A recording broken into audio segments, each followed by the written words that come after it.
Average Woodsman here, back with another video. So today I wanted to go over my lightweight summer survival kit. This is for when I'm out hiking, when I'm out fishing and just enjoying myself, recreating outdoors. It's really hot this time of year, it's really humid, and carrying a big bulky backpack with a bunch of gear that quite frankly I'm never going to use doesn't really make any sense.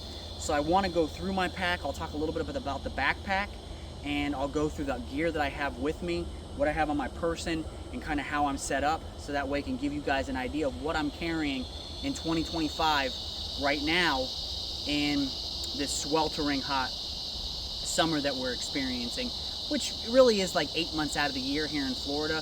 But I know people all around the country right now, especially here on the East Coast, are experiencing some heat, some serious heat.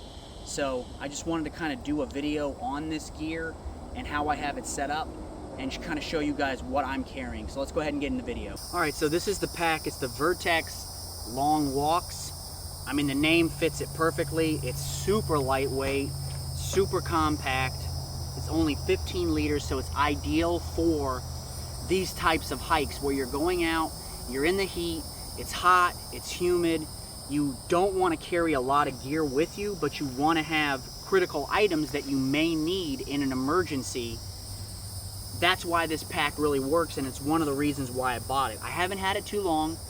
I've only had it for, I don't know, maybe a month and a half or so, and I've been using it, taking it out with me, doing hikes with it, and so far I really like it.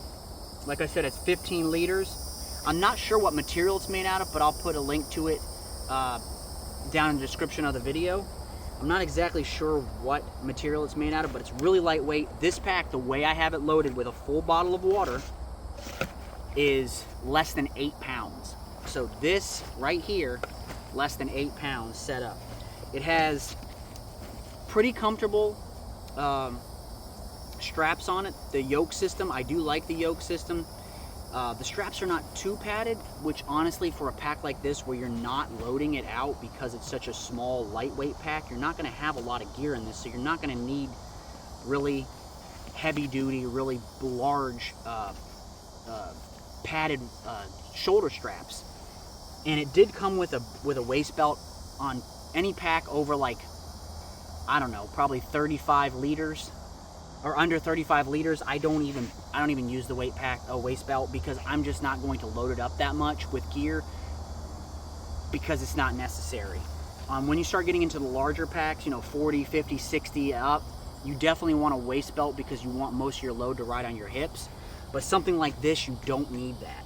And it has decent padding on the back, has a little area to vent. It's just a really good, well-designed backpack. One thing I'm not a big fan of on a lot of the smaller packs are these really kind of small. I'm not saying this is cheap, this buckle, but it's very small, and it's not heavy duty. I would much rather have a larger one here, with, just for me personally, because I've had these break before, not necessarily from Vertex, but from other companies. And this one just feels like if I really started to hard use it, it might break on me. But not a critical piece of gear. This is not gonna render this pack unusable or something. It does have these. I don't know if these are for like water bottles or something, but I just put my Baofeng radio in here, so I could have my Baofeng radio with me. Put it on there. Here, I know this is probably not what it's supposed to be used for, but this is what I'm using it for. I have my Membrane Solutions water bottle. If you guys haven't ever used this is a great water bottle system. It's like a third of the price of the Grail, which I've showed in a lot of other videos. The Grail is always my go-to, but this one right here is like a third of the price and kind of fits that same type of niche that the Grail does. So I've been using this a lot, testing it out. I just have a lightweight titanium nesting cup, so if I had to boil water or if I had to cook food or something like that in it, in an emergency system on the fly, I could.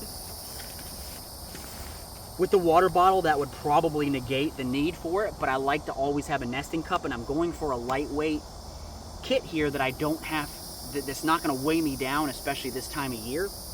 And having a titanium nesting cup just makes sense. It weighs almost nothing. Right here on the top, it has like a little pouch. Up here, I just have my Wazoo Survival bandana. This one has the track, you know, the animal tracks on it, and then I just have a piece of fat wood in here. It has some Velcro, and I have this little Maxpedition pouch, which I just have my cord for my anchor battery.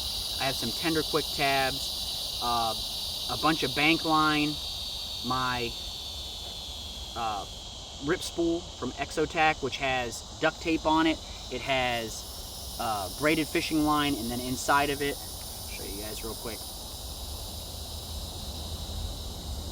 It has a heavy duty sail needle for gear repair. I like to carry that with me in my kit. Also, I have just a little bit of quadruple aught steel wool, and then an SOL whistle. Also in here, I have just a little hygiene kit, and that's really it for this pouch. It's not very big, it's not super deep, it goes down to about right here, but it gives me the ability to throw some items in there that I can get to if I need them. All right. There's no outside compartments. These are not compartments, these are just places where you could hang gear if you want to, Ron. Sorry if you see me swiping them. The no-see-ums are all over me, and they're going in the corner of my eyes. So, and this is the main compartment, so I have just some heavy-duty gloves. I have this, I got this as a gift. It's actually like a, you can put it on your belt, and it's like a foraging pouch. You know, just when I'm out here, sometimes I want to pick up stuff. I might want to pick up some wild edibles. Maybe I want to pick up some natural tinder, maybe some fat wood or punk wood or something like that. So it's nice to have something like this that I can just throw on my belt. And it was a gift. Doesn't weigh anything, doesn't take up any room, and I can use it. Also inside here, I don't know if you guys can see this, but all this back part right here is all hook and loop. So I attach my little, here, I'll pull it out for you guys so you guys can see. And it just has my compass in here, my Suntu compass. This is from Maxpedition. This is from Randall's Adventure and Training, Essie, and this has like my map cards, stuff like that. It has like my pace count, all that stuff in it, and I like to keep this always with me, especially when I have my compass. And then obviously a mechanical pencil and a Sharpie.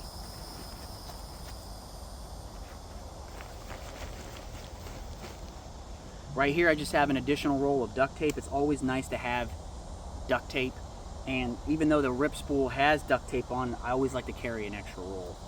It just has so many functions. I have my Silky Pocket Boy. One of my favorite pieces of kit to carry, especially in the summertime. A sniper's veil. It has a multitude of uses. Super multifunctional item.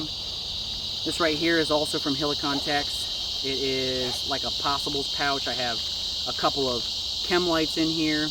I just have some snacks when I'm on the trail. Have these protein bars. I've been trying them. They're pretty good.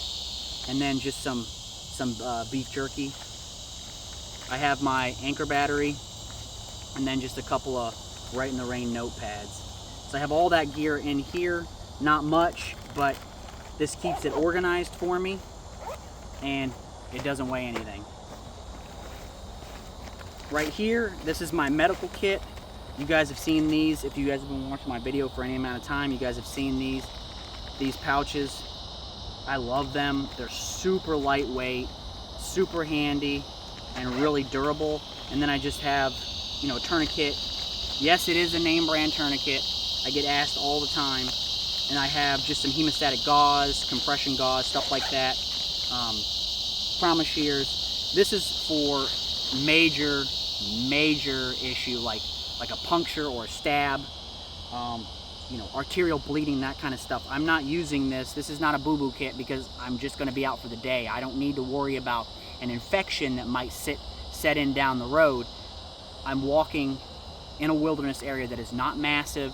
It's not something that I'm going to be out here for a month.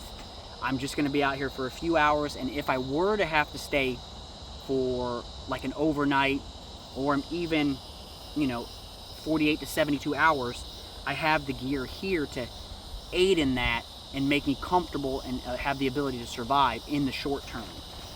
And then obviously the last thing I have at the bottom, you guys have seen this in a lot of their videos, I have this in most of my kits because of its versatility. The Helicon-Tex, this is the military poncho, so I can use this because it has tie-outs as a tarp, as a poncho, and then I just have some aluminum stakes in here, and then my rapid deploy ridgeline. All that's inside here. This is my shelter kit.